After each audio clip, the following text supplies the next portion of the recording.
called you on Wednesday night,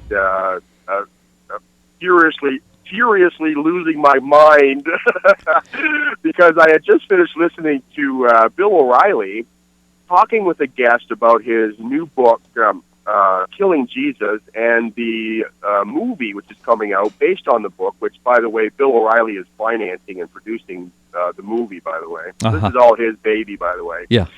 And he's writing all the checks, and, he's the guy who hired the Muslim to play Jesus in the movie. Right. Which is an oddity all by itself. But here's a couple of things, Carl, I wanted to ask you, because you are an astute scholar, a biblical scholar, and you have all the credentials which are required to be an expert in this area. So I have a couple of questions for you. Thanks. O'Reilly mentioned several points, two of which I want to ask you about here. He said, and I want to quote him accurately so we don't get accused of misquoting him and using him out of context. Okay. He said, bragging, by the way, said, the word Christ is taken out of the book and movie because it was not used in the original Gospels. It was added later. Mm-hmm. What can you tell us about that? Is the word Christ, is Jesus referred to as the Christ in any of the Gospels anywhere in the original?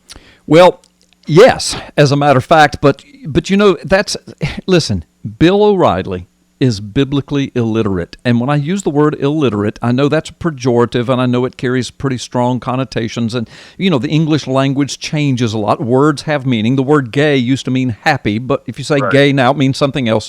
So please hear me. I mean it in the purest sense of the word. That is, he is very limited in his accurate and contextual biblical knowledge. I mean, and I've read his first book, wherein he claimed to be a nominal Catholic, and I'm not, cracking on Catholic folks. I'm just saying this is what Bill O'Reilly said, nominal. And in that book, he even condoned and actually kind of endorsed, if you will, premarital sex. He thought it was a good idea.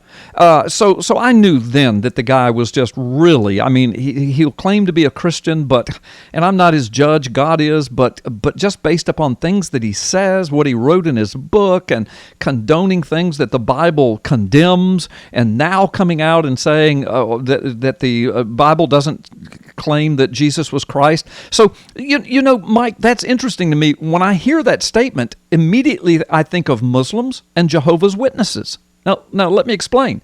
Jehovah's Witnesses will say the same thing. Jesus never claimed to be God in the flesh. He never claimed to be the Christ, the Messiah. He never claimed to be God with us. That's what they will say. Muslims will say the same thing. God has no son.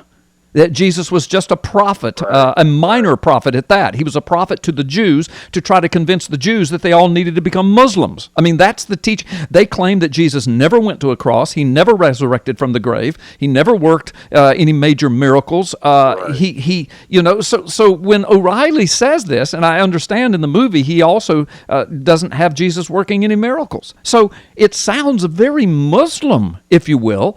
Then he gets a Muslim guy to play the part of Jesus. But to answer the question, did Jesus ever claim to be the Christ? Let me just give our listeners one example that begs to be screamed. Yes. Whenever a Jehovah's Witness comes to me, for example, say, well, Jesus never claimed to be, God with us. And another term for that is the Christ, the Messiah. That's the whole Old Testament concept of the Christ. Zechariah chapter 12, for example, where God says, I myself will come and dwell among you, says the Lord. And you will look upon me whom you have pierced, and you will mourn for him as an only son. See, there's some Trinitarian language there, and there's an understanding that when God puts on flesh, we are looking at what we would call the Son of God, or God in the flesh, the Christ, the Messiah. We know him as Jesus. So the Jehovah's Witnesses say, well, Jesus never claimed to be that. Excuse me, why was he crucified then? Was he crucified because he robbed a convenience store? Was he crucified because he murdered someone or raped someone? Was he crucified because he tried to overthrow the Roman government? No. He was crucified because Caiaphas, the high priest, asked him, tell me plainly, are you the Christ, the Son of the living God? Now, those are messianic terms, Mike. You know that. In other words, Caiaphas asked him, are you God in the flesh? Right. Are you the one the Old Testament prophesied? And guess what Jesus' answer was? I am. I am. Right. Which not only is a statement of, yes, you are correct, But it also, he used those Hebrew words of the name of God himself in the burning bush. When That's right. when Moses said, "Who am I going to tell the people has sent me?" He said, and I'm paraphrasing, but he said, "Yeah, you tell them I am, the great I am has sent you." That's right. So that's why Caiaphas stood and tore his robes and gnashed his teeth and pulled his hair. I mean, those ancient religious Jewish Pharisees and Sadducees and Sanhedrin, they were very emotionally expressive according to the historical records. I mean, when Jesus answered, using the name of God to answer the question, "Yes, I am the Christ." Right. What do you mean, Bill O'Reilly, that Jesus never claimed to be the Christ? That's when Caiaphas says he is deserving of death. He is deserving to be crucified. And then from there, they took him to Pilate. And so the point being, did Jesus ever claim to be the Christ? Absolutely. That's the whole gospel message. That's why he went to the cross. If he had said to Caiaphas, "Oh no, I never claimed to be the Christ. I'm not the Christ," Caiaphas would have had to let him go. According to the scriptures, they couldn't get witnesses to agree with each other. They couldn't get evidence that would hold up. And Jesus wouldn't answer any of their questions. So they had nothing against him until Jesus claimed Christ. Now, when Jesus asked Peter, "Who do you say I am?" and Peter said, "You are the Christ, the Son of the living God," Jesus rebuked him for saying that, right? Yeah, right. He says, "No, I'm not, Peter. Quit saying that." Yeah, you and I are being, because that's another example I would use. Absolutely, because Jesus looked at his disciples, and they were sitting around, I'm guessing, a campfire. The Bible doesn't say that, but it was, one evening they were there together, and they were in the area of Caesarea Philippi, and he asked them, so who do men say that I am? And then the disciples said, well, some say that you're John the Baptist come back from the dead. Others say you're Elijah the prophet. Others say you're some other prophet that's among us. And Jesus said, okay, well, who do you say that I am? That's more important than who do men say. I mean, the world always has its opinions of Christ, but what's the most important are those of us who follow him. What do we say? Who do we say he is? Right, exactly. See? And Peter... Well, it goes back to, are you a Christian? Well, I was brought up a Christian. Yeah. My mom and dad always taught me that, to follow the Bible and to say I'm a Christian. But who do you say I am? That's right. Exactly. Very good. Yes. Exactly. So, I mean, people say that, and what they mean by that is, well, I'm not a Muslim, I'm not a Hindu, I'm not a Buddhist, I'm not an atheist, so yeah, I guess I'm a Christian because that's what my mom and dad are. But that doesn't make you a Christian.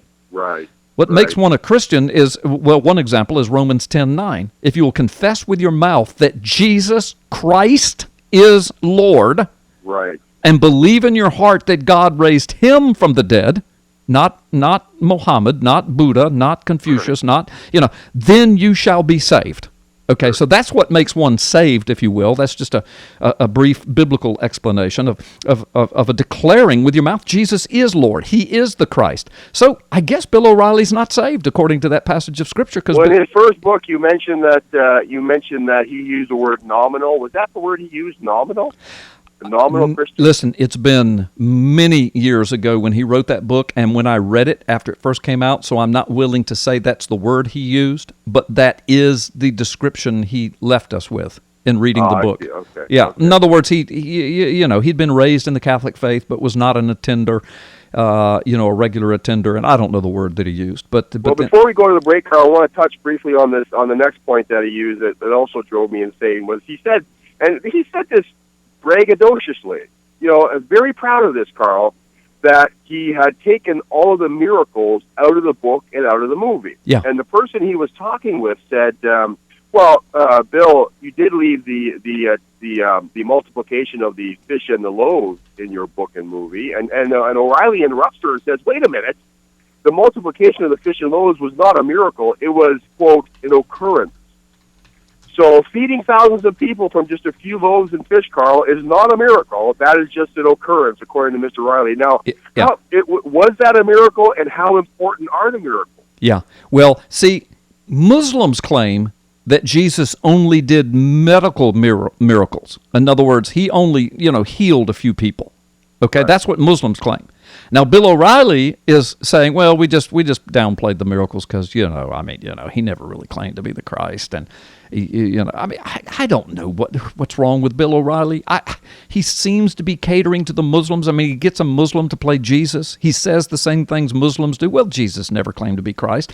Takes the miracles out, and then when challenged on the feeding of the 5,000. He said, well, that was just an occurrence. What a twisting, playing, parsing of words. Yes, a miraculous occurrence. I mean, if I'm going to feed a crowd of 5,000 men, and that, of course, doesn't include women and children. They counted the men. So you got to figure there's at least 10 to 15,000 total people there. You can fill up most average city civic centers with that many people.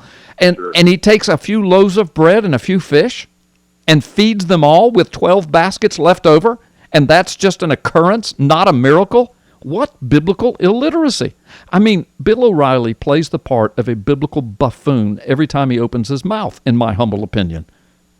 Well, perhaps that's why you don't hear him say very often anymore, or at least I don't. I mean, it's pretty sad when you would rather listen to Anderson Cooper than you would Bill O'Reilly. And honestly, that's where I'm at right now. I mean, Bill O'Reilly has the highest rate. I mean, this isn't coming from we hear this sort of stuff from the atheists all the time, and really O'Reilly is giving the atheists fodder for their assault against us on a regular basis, and we don't normally address them. Just let them yammer on like a bunch of yentas going on and on and on and on.